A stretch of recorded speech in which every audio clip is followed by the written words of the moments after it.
verso 1 vai dizer assim: eu sou a videira verdadeira, e o meu pai é o lavrador. Verso 5: eu sou a videira e vós sois os ramos.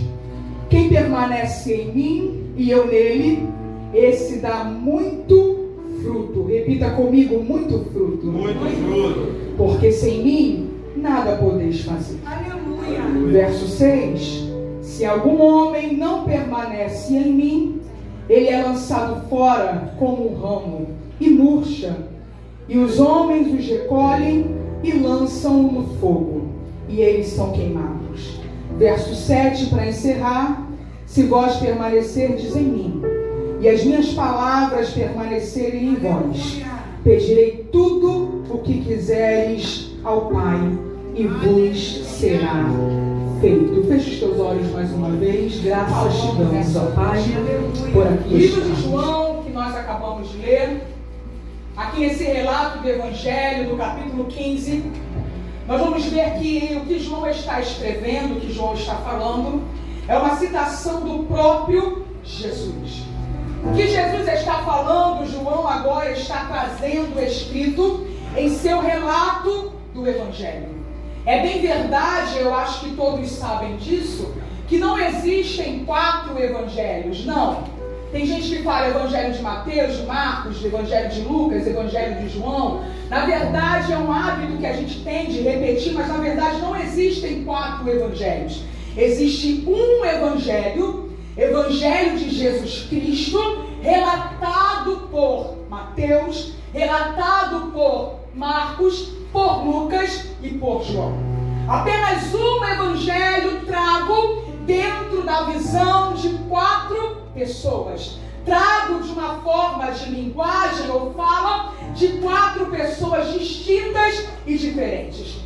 Quando a gente vai olhar os 4 relatos do evangelho, a gente vai entender que Mateus, Marcos e Lucas são evangelhos sinóticos. Por que sinóticos? Porque eles têm uma visão própria do relato da história de Cristo. Eles falam diante de um mesmo prisma, de um mesmo ponto de vista. Os 3 vão falar sobre o ministério terreno de Jesus. Os 3 vão falar sobre os milagres que Jesus realizou enquanto estava aqui em forma corpórea. Os 3 vão falar sobre as parábolas que Jesus falou. E quando a gente começa a olhar e analisar os evangelhos sinóticos, a gente vai ver que muitas das coisas que os 3 falam, o que nós vemos aqui, nós vemos ali, mas quando nós olhamos para João, apesar também de ser um relato do evangelho, João não é considerado um evangelho sinótico, não. João é um evangelho autótipo, porque ele tem uma visão particular da vida de Jesus. Os 3, eles vão relatar o ministério de Jesus que se deu na Galileia. João já vai falar sobre o ministério de Jesus não na Galileia, mas agora na Judéia. Aleluia. Quando a gente vai olhar os evangelhos sinóticos, a gente vai começar a perceber que eles começam a enfatizar os milagres de Jesus. Se eu não me engano, são aproximadamente 35 milagres que Jesus realiza. Mas quando a gente vai começar a olhar para o que João está escrevendo, João só vai narrar apenas 7 milagres. Olha a diferença, enquanto 3 falam de 35 milagres, João só vai relatar apenas 7. Quando a gente vai olhar Lucas, a gente vai ver que Lucas gasta 2 capítulos das suas páginas iniciais do relato do seu evangelho falando simplesmente sobre o nascimento de Jesus. Aleluia. Quando a gente vai olhar Mateus, a gente vai ver que Mateus agora está falando sobre a genealogia de Jesus, desde Abraão até o seu pai José. Quando a gente vai olhar para o livro de Marcos, a gente começa vendo que agora Marcos está relatando o ministério de Jesus a partir do momento, aleluia, em que ele se batiza no Rio Jordão. Mas quando nós vamos olhar para João, aleluia, eles não vão tratar exatamente do ministério de Jesus num tempo presente a qual eles estão vivendo, não. João vai lá para o começo de todas as coisas. Glória a Deus. Vai lá para o princípio, e ele começa o seu primeiro capítulo capítulo escrevendo que no princípio era o Verbo, e o Verbo era Deus, e o Verbo não só era Deus, aleluia, estava com Deus, era Deus, e vai dizer que tudo que foi feito por causa dele, e sem ele, glória! Nada do que se foi feito se faria. Meu Deus, aleluia! João agora vai começar a focar não nos milagres realizados por Jesus, mas João agora vai focar na natureza divina de Jesus. Quando nós olhamos para esse relato do Evangelho segundo escreveu João, nós vamos ver que o livro de João tem 21 capítulos. Repita comigo, 21 capítulos.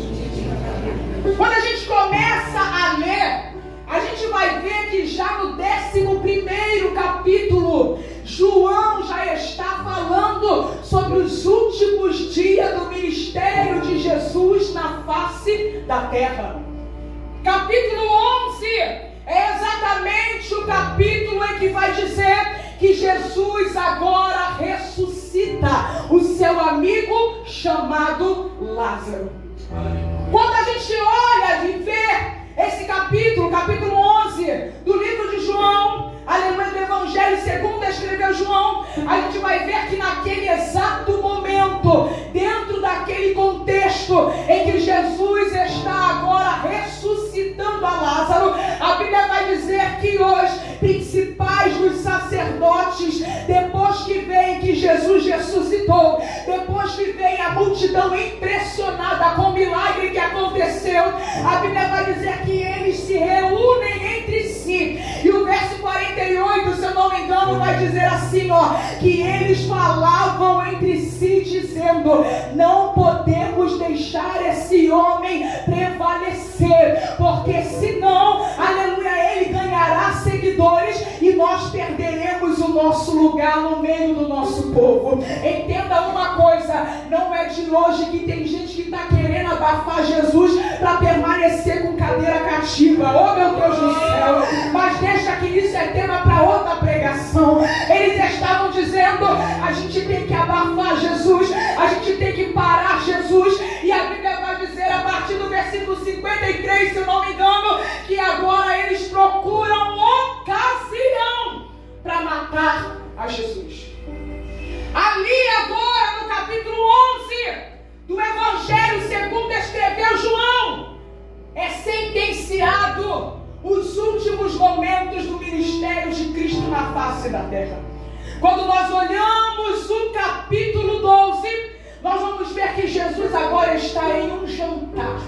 Esse jantar acontece em Betânia. O capítulo 12 vai começar dizendo que faltavam apenas 6 dias para a Páscoa, e Jesus morreria exatamente na Páscoa. Quando a gente olha o próximo capítulo, capítulo 13, a gente vai ver Jesus celebrando a última ceia. No mesmo capítulo 13, a gente vai ver agora Jesus fazendo um ato. E que ato é esse? Jesus agora vai fazer um lava-pés para nos dar o exemplo de ter comunhão um com os outros.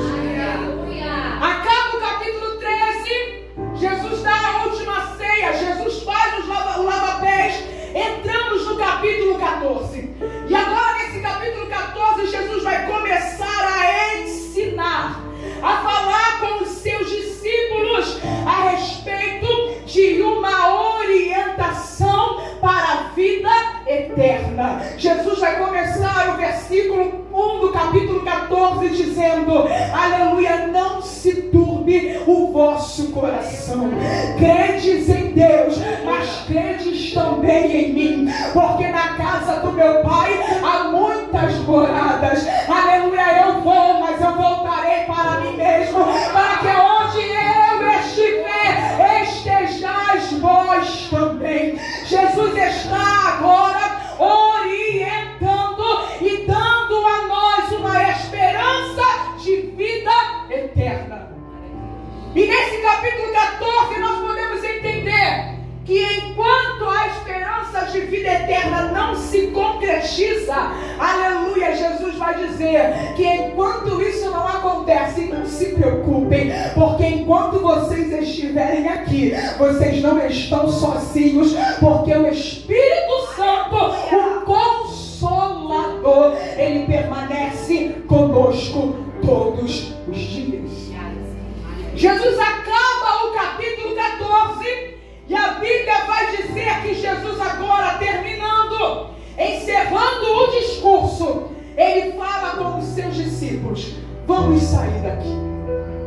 Ele acaba o discurso e ele fala: vamos sair daqui, vamos para outro lugar. Enquanto Jesus está caminhando, Jesus agora vai propor uma parábola. E perceba que não é a primeira vez que Jesus vai propor uma palavra falando sobre vinha, uma palavra falando sobre lavrador. Não é a primeira vez que Jesus vai propor uma parábola falando sobre a terra, sobre o agricultor. Só que diferente das outras parábolas em que Jesus contava a história, aqui no capítulo 15, a gente vai ver Jesus iniciando a parábola, contando a parábola, mas rapidamente Jesus já vai explicando a parábola. Versículo 1, onde nós lemos, vai dizer que ele começa dizendo assim: eu sou a videira verdadeira. Parte B do versículo 1 vai dizer que o meu pai é o lavrador. Jesus já fala princípios dessa parábola e Jesus já explica o que ele está querendo falar com essa parábola. Ou seja, ele está dizendo: a videira, o pastor já falou sobre isso, verdadeira, porque certamente existem outras que se fazem verdadeira, mas não são. Ele está alertando os discípulos e fala: ei, a videira verdadeira sou eu. Ou seja, o pé de uva que está plantado, a videira sou eu. E o meu Pai, que é Deus, que está no céu, é o lavrador. O lavrador é aquele que ara a terra. O lavrador é aquele que aduba a terra. O lavrador é aquele que prepara a terra para o plantio. Versículo 1, Jesus está dizendo: eu sou a videira. Parte B, meu pai é o lavrador. E versículo 5, Jesus vai dizer que nós, os seus filhos, nós somos os galhos. Ou em outras versões, dependendo de como estiver a tua versão, vai dizer que nós somos os galhos. Eu não sei se você já teve a oportunidade de ver, pegar, tocar em um pé de uva, em uma videira. Alguém já teve essa oportunidade? Já? Levanta a mão aí para eu ver. Poucos. Mas talvez se você não teve essa oportunidade de tocar, de segurar, com certeza, eu digo com certeza, todo mundo já viu na televisão, num livro, é ou não é verdade? Todo mundo sabe como é a estrutura de uma videira, de um pé de uva. Aí eu estudando para ministrar essa palavra, eu comecei a colocar na internet para eu entender qual era a anatomia de um pé de uva.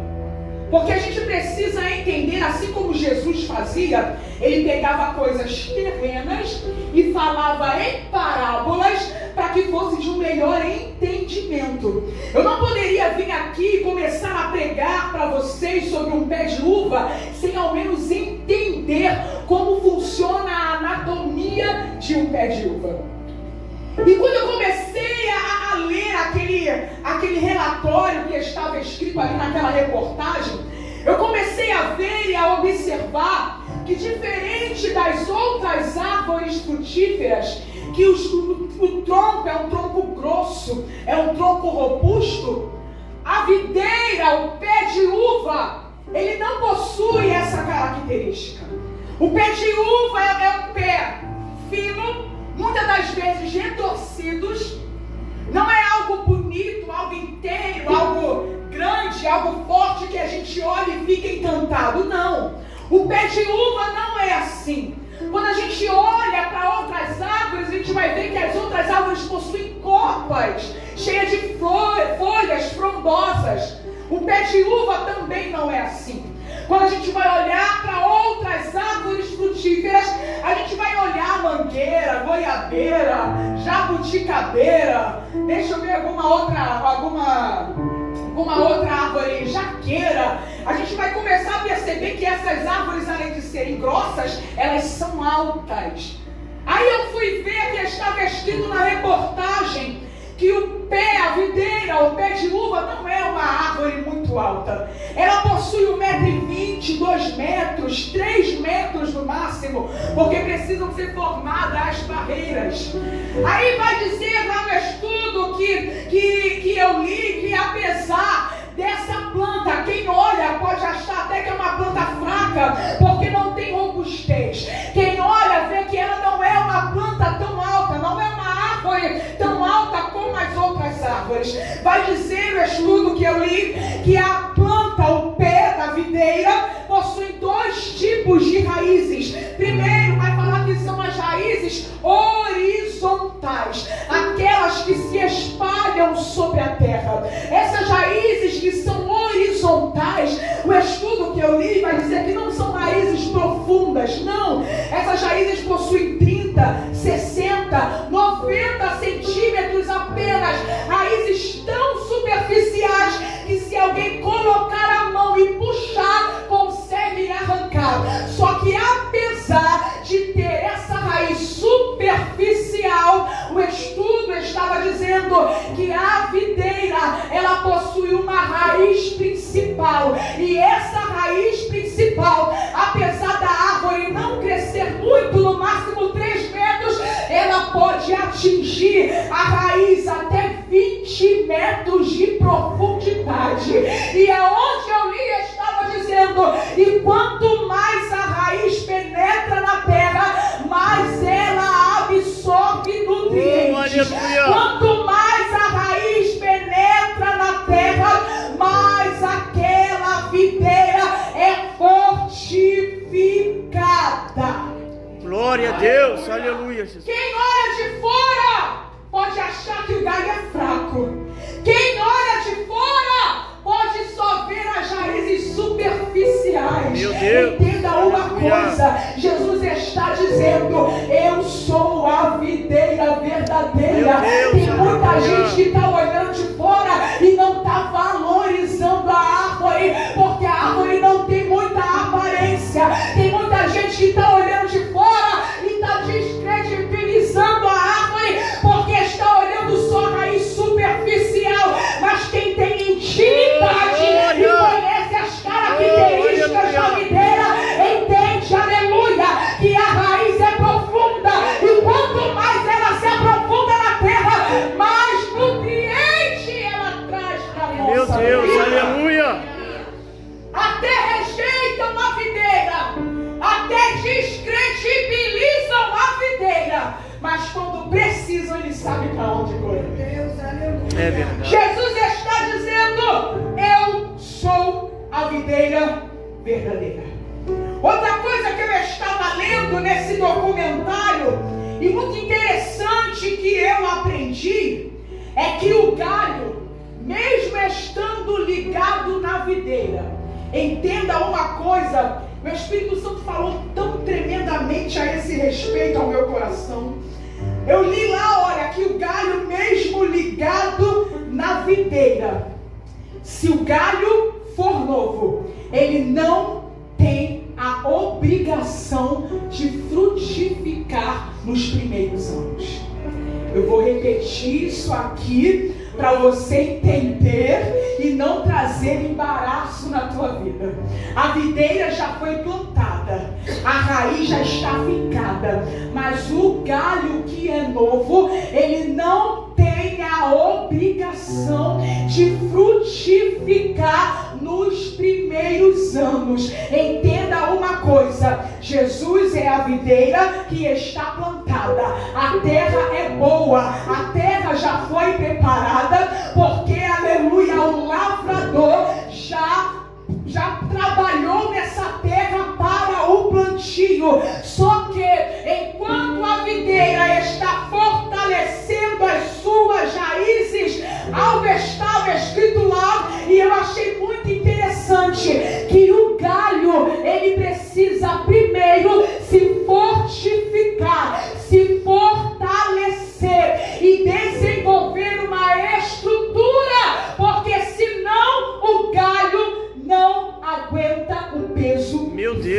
Aleluia. A terra está pronta, a videira já está fortificada, a raiz já foi colocada, aleluia, já está pronta para tirar os nutrientes da terra. Só que o galho novo, ele não tem a obrigação de frutificar. Qual é a obrigação? A obrigação do galho novo é se fortalecer e desenvolver estrutura para suportar o peso da fruta. Oh, meu Deus do céu, deixa eu esmiuçar isso aqui para você entender. Aleluia. Quando eu falo de galho novo, eu falo de crente novo, eu falo de novo convertido, eu falo daquele que foi enxertado agora na raiz. Aí eu lembro do apóstolo Paulo dando uma orientação ao seu filho na fé, Timóteo, e a orientação é o seguinte: Timóteo, aleluia, aqueles que exercem cargo de liderança não podem ser neófitos. O que é isso? É chegado agora no evangelho, é galho novo que foi enxertado, porque Paulo vai dizer assim: olha, para que eles não se ensoberbeçam e como o diabo caiam em condenação. Aí eu volto a repetir: galho novo não tem obrigação de nos primeiros dias, nos primeiros meses, nos primeiros anos dar fruto. A obrigação é se fortalecer e criar estrutura. A obrigação de dar fruto é para galho velho, é para crente velho que já está 2, 3, 4, 5 anos na igreja, porque a gente olha e a gente começa a ver gente que está trazendo escândalo para a casa de Deus, gente que é galho, aleluia, que até foi ligado na videira, mas já está trazendo fruto podre. É porque teve gente que já chegou e já quis pregar, já quis exercer, já quis fazer um monte de coisa, mas não sentou para ser discipulado, não sentou para aprender a palavra. Entenda uma coisa, eu volto a repetir isso aqui: a obrigação do galho novo é se fortificar primeiro. Aleluia, Jesus. Obrigação de galho novo é criar resistência, porque senão não consegue aguentar o peso do fruto. Deus, ele tem uma obra para fazer e realizar em cada vida. Só que há um tempo determinado para todas as coisas. Não adianta querer se afobar. Não adianta, aleluia, colocar a mão no arado e daqui a 2, 3, 4 meses largar, deixar para trás. Não, aleluia, Jesus quer que você, aleluia, se fortaleça na palavra, que seja, aleluia, um bom obreiro. E eu não digo um obreiro nominal, alguém que foi ungido para o cargo, não. Eu digo aquele que se lança na obra, aleluia, independente se tem cargo ou não. Deus quer que nós venhamos ser um bom obreiro que maneja bem a palavra da verdade. Aleluia, é por isso que é preciso se fortificar primeiro, é por isso que é preciso aprender a palavra primeiro, é por isso que é primeiro preciso mergulhar no olho do Espírito, porque quando, aleluia, chegar o tempo de frutificar, vai ser consequência de uma vida que já foi estabelecida. Aleluia. A obrigação do galho novo é se fortalecer. A obrigação do galho novo é criar a estrutura. E a frutificação é consequência. E quando eu falo consequência, eu não falo de forma aleatória, não. Eu falo que é no automático. Porque quem está ligado na videira, quem está ligado na palavra, quem está em obediência, até não querendo, frutifica. Oh, meu Deus do céu! Às vezes tu tá na fila do banco, para alguém do teu lado, aí tu olha bem pra cara assim, tu começa a falar do arroz que vai fazer no almoço, aí do arroz você já tá falando do frango, aí no frango você já lembra do testemunho, aí no testemunho quem tá ouvindo já tá chorando, aí quando você vai ver, você já tá fazendo apelo, a pessoa tá levantando a mão, tá trazendo Jesus pra vida e tá levando Jesus pra cá. Mas sabe o que é que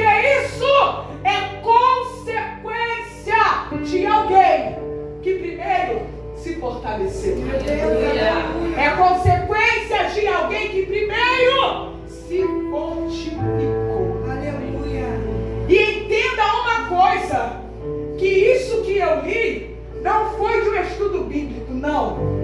Foi de um site de vinícola. Lá estava dizendo, olha exatamente essa frase: não queira procurar frutos em galhos recém-enxertados, porque em pouco tempo você não vai achar. Meu Deus, aleluia, Jesus. Trazendo para o espiritual, talvez tenha galhos que são novos aqui na igreja, novos convertidos, iniciantes na fé. E a sua obrigação é se firmar na palavra primeiro. A sua obrigação é criar a estrutura primeiro. Porque quando o fruto vier, o fruto pesa. E se não estiver estrutura, o galho quebra. Se não estiver com estrutura, aleluia, Deus está falando neste lugar. O galho não consegue suportar. Vai ter tempo de fazer a obra, vai ter tempo, aleluia, vai ajudando pelas beiradas, vai ajudando naquilo que for possível, vai ajudando naquilo que for encaixado, mas a obrigação não é para galho novo, a obrigação é para galho que já está enxertado há bastante tempo. Aí quando eu volto aqui para o texto, versículo 2, vai dizer: todo galho que está em mim e não dá fruto. Sabe que o vinheteiro é outra parábola. Essa parábola vai falar sobre o lavrador, que também é o vinheteiro, que é o dono da vinha. Mas vai dizer que aquele que está em mim e não dá fruto, exatamente o que o lavrador faz, ele corta. Versículos seguintes vai dizer que se o galho está cortado, ele cai na terra e murcha. Só que entenda que esse processo de murchar não é repentino, não. Esse processo de murchar demora tempo. O problema é que tem muita gente que já foi cortado e não percebeu que está murchando na terra.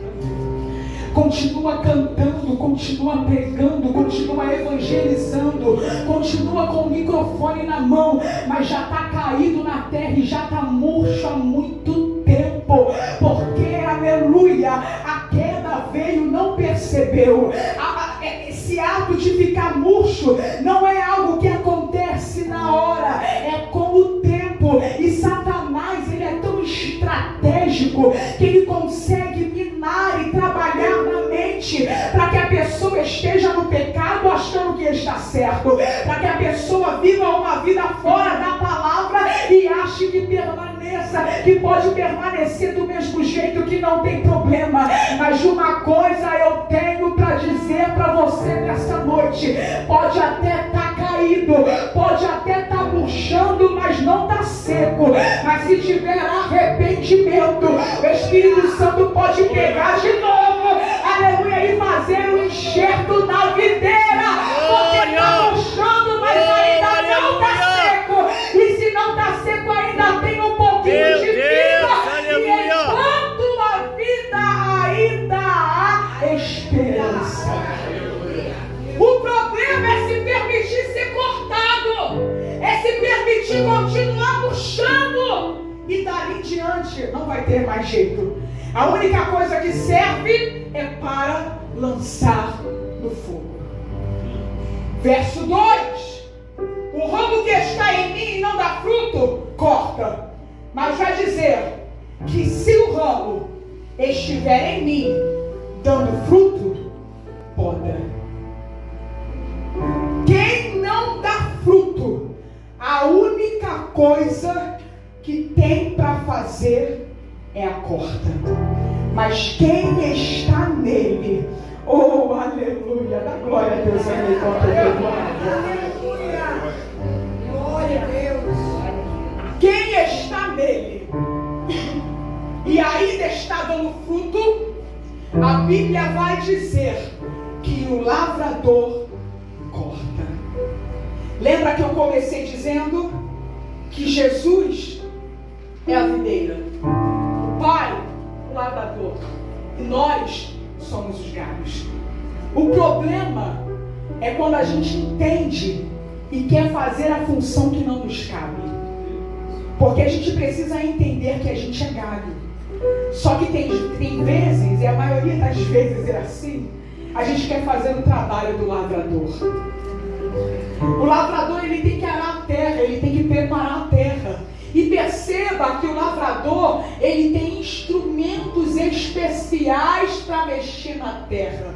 O lavrador não tem só instrumentos para mexer na terra. O lavrador, aleluia, ele tem o jeito certo de mexer na terra. Ele tem as táticas certas, porque não é só remexer a terra, é mexer no lugar certo, da forma certa, porque senão só abre a ferida e não traz a cura para a ferida.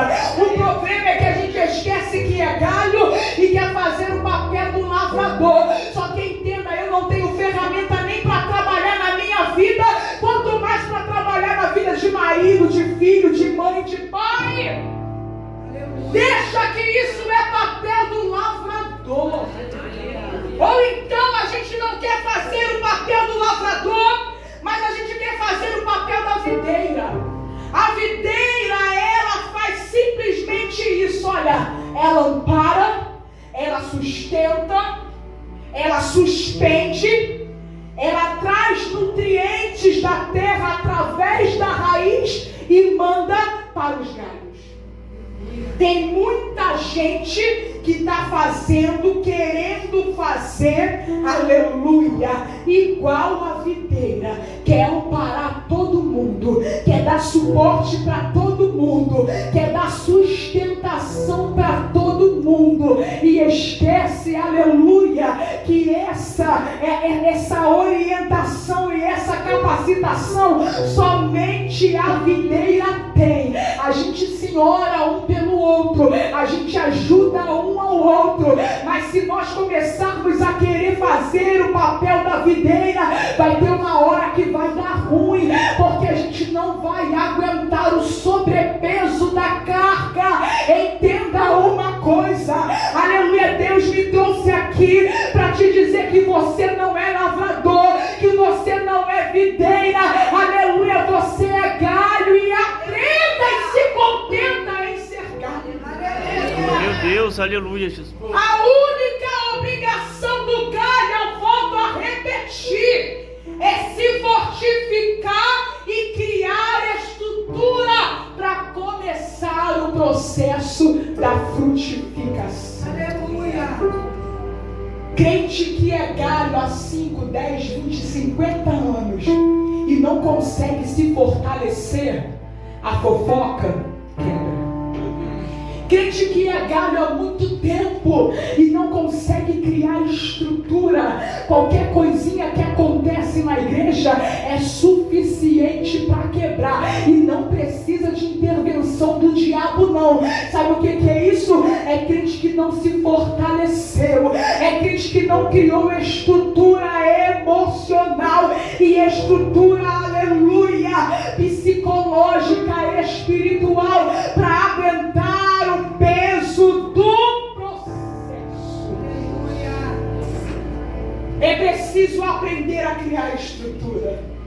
É preciso se fortalecer. Aqui eu termino. Vai dizer, lembra, que o galho que está nele e não dá fruto, corta. Mas o galho que está nele e dá fruto, poda. Existem 3 motivos principais para se podar uma árvore. Primeiro, a árvore é podada para manter a saúde da árvore. Se tiver alguma doença, se tiver algum pedaço danificado, é preciso de poda. Segunda coisa principal para podar uma planta, uma árvore, é para controlar o seu tamanho. Porque a árvore que cresce muito dá prejuízo. Aí eu me lembro do capítulo que o pastor disse quando eu cheguei aqui, João 3,30. É necessário que ele cresça e que eu diminua. Quando a árvore está muito grande, começa a trazer prejuízo, começa a enrolar no fio, começa o galho ficar já perigoso. Para quem está passando embaixo, é preciso podar. Então a poda é necessária para manter o tamanho certo da árvore. Terceira coisa, o terceiro e último motivo para podar uma árvore é para acentuar a sua característica principal. Se a árvore é ornamental, quando poda, dá mais flores.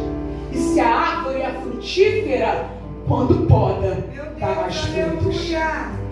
Quando nós recebemos a poda de Jeová, primeiro, Ele retira de nós partes que estão doentes, partes que estão danificadas. Aleluia! É por isso que a gente não pode, aleluia, murmurar por conta da poda. Meu Deus! Aleluia, a poda muitas das vezes acontece quando algum problema bate lá na tua porta. É Deus testando o seu domínio próprio. Oh, glória! Sabe o que é isso? É a poda de Deus nascendo. É quando você aceita Jesus e ainda não conseguiu se livrar do palavrão, solta tudo que não deve, Deus começa a vir com aquela tesoura santa e começa a podar a tua vida até o ponto de você falar: ai, Jesus, está doendo, mas olha, eu estou vendo o resultado, a poda está dando certo. Glória a Deus. Quando a poda de Jeová vem, é para nos colocar na medida, no tamanho certo que Ele deseja, nem a mais e nem a menos, porque quem está crescendo demais, se achando demais, precisa de poda. E quem está raquítico, está querendo se ausentar muito, também precisa de poda para fortalecer e estar na estrutura certa que o Senhor determina. Glória a Deus. E terceiro, para terminar, quando a poda de Jeová acontece, é para acentuar a nossa característica principal. E qual é a nossa característica principal? A nossa característica principal é que nós somos filhos de Deus. Aqui eu termino no versículo 7. Vai dizer: se vós permanecerdes em mim e a minha palavra permanecerem em vós, pedirei tudo o que quiseres ao Pai e vos será feito. Aleluia! Se é para pedir ao Pai, é porque nós somos filhos. Depois de podados, depois de fortificados, depois de estruturados, aleluia. Depois de podados, depois de fortificados e depois de estruturados, a poda, aleluia, virá certamente, mas a frutificação também virá, porque vai ser consequência de uma vida de palavra, de uma vida de revestimento, de uma vida, aleluia, aos pés de Cristo. E quando a nossa mente, o nosso querer estiver ligado ao querer de Deus, nós pediremos tudo o que nós quisermos e será feito, porque antes de nascer na nossa mente, já nasceu na mente do Pai. Antes de brotar no nosso coração, já foi brotado no coração do Eterno. É por isso que eu quero que você fique de pé nessa noite. Eu quero orar com você neste lugar. Aleluia, eu quero pedir ao Senhor para que nessa noite nós venhamos ter mais estrutura espiritual, porque quando nós começarmos, quem já está frutificando vai começar a frutificar mais. Aleluia.